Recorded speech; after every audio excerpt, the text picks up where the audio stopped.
if you're thinking about moving onto the road into a van and an RV, there are some real fears that go with that, and I can understand that.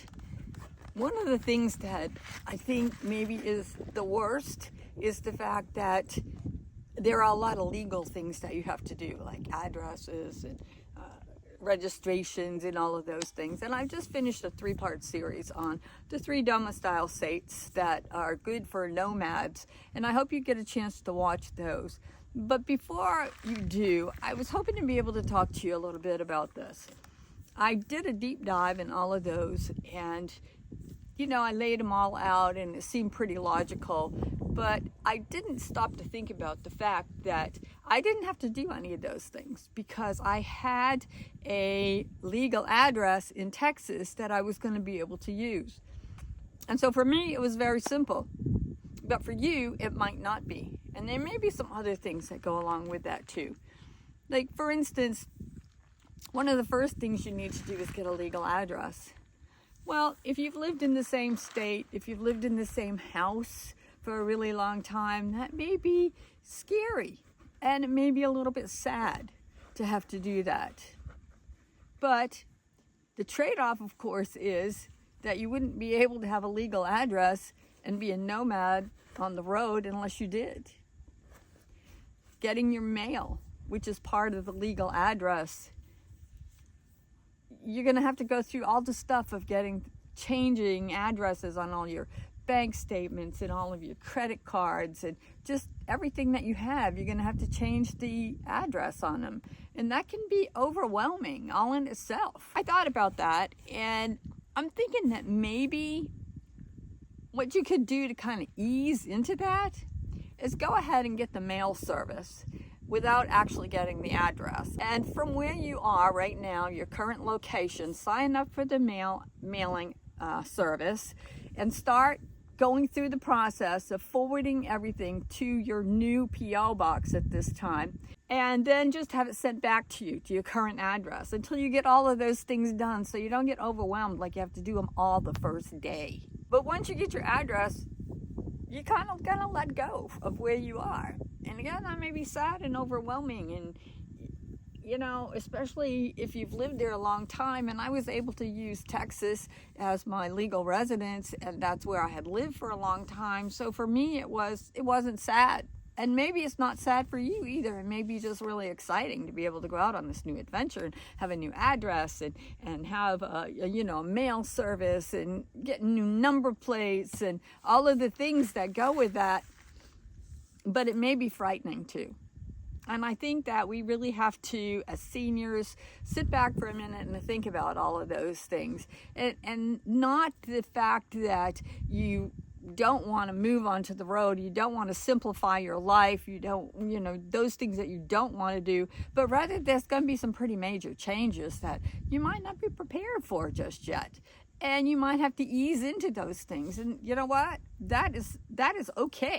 That is perfectly okay if you need to ease into them.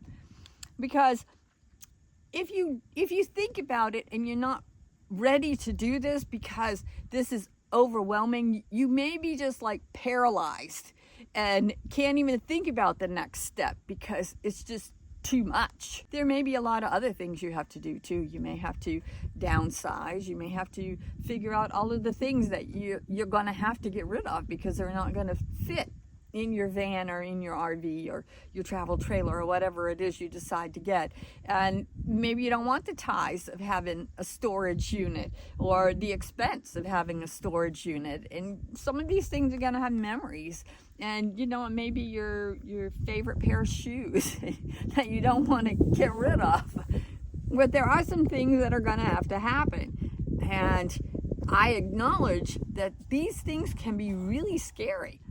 I remember when I moved from Florida to Texas, and I was excited for the move, but there was so much to do. There was so much paperwork. There was so much thought that had to go into it all. I couldn't take everything with me. Had to have yard sales and get rid of all of this stuff. And it was just a little bit overwhelming and a little bit paralyzing as well. So these things that we have going on while we're trying to make this next step in our in our senior life and in our retirement, whether we are doing this because it's something that we're looking forward to. We can't wait to do it because it's going to be seeing, all of the new places we moved. And or it's something like it's a necessity. Maybe you have to do it. I mean, I don't know. But either way, these things can be really scary, and that's okay. That's okay to be scared. I do hope that you get a chance to watch the 3 videos about the domicile states of Florida, Texas, and South Dakota, and go through those and see if you think this is going to be like way too much. Maybe you can get somebody to help you. Or I would suggest maybe just doing it in little steps. You don't have to do the whole thing the first day. I mean, there are some time limits on some things that you have to do. And, if you go to Florida, you only have 30 days to get a new driver's license. But plan these steps out in advance so they're not so fearful and so scary when you get there. Because for me, at least, again, I didn't have to go through all that stuff, but living on the road and being able to talk to you right now, sitting in front of this big saguaro, which is not dead, okay? It just kind of looks like it right there, but it's a tall, tall thing, is well worth it. And yeah, so I hope you get a chance to watch those. And I just wanted to pop on here and just give you some encouragement and tell you that it's okay to be fearful, but you can get past it.